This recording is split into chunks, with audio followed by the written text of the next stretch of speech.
মহানগৰীৰ লটাকটাত চাংচাৰী আৰু বশিষ্ঠ আৰক্ষীৰ অভিযান কামৰূপ জিলা পৰিষদৰ কৰ্মচাৰীৰ বাসগৃহতে অভিযান কালত আটক কৰা হয় নিজৰা কলিতা নামৰ কৰ্মচাৰীগৰাকীক পূৰ্বতে ৭০,০০০ টকা উৎকোচলৈ ধৰা পৰিছিল নিজৰা কলিতা সমগ্ৰ দৃশ্যবন্দী হৈছিল মোবাইল কেমেৰাত সম্প্ৰতি চাংচাৰী থানালৈ লৈ যোৱা হৈছে নিজৰা কলিতাক আমি পুনৰবাৰ দৰ্শকসকলক এই মুহূৰ্তত জনাইছো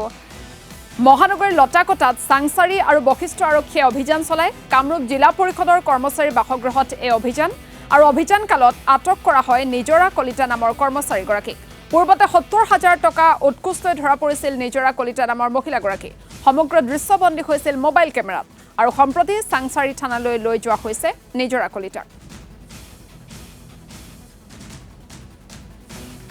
ও বাইদেউ কিয় পুলিচে কিয় লৈ যাব কিনো ঘটনা কি হৈছে কিয় নিব খুজিছে আপোনাক কি হৈছে তুমি উঠা ইলা বাইদেউ পইচাটো কিয় ল'লে বাইদেউ কি কাৰণে পইচা ল'বলগীয়া হৈছিল এটা অভিযোগ আছে পইচাটো কিয় লৈছিলে আপোনালোকৰ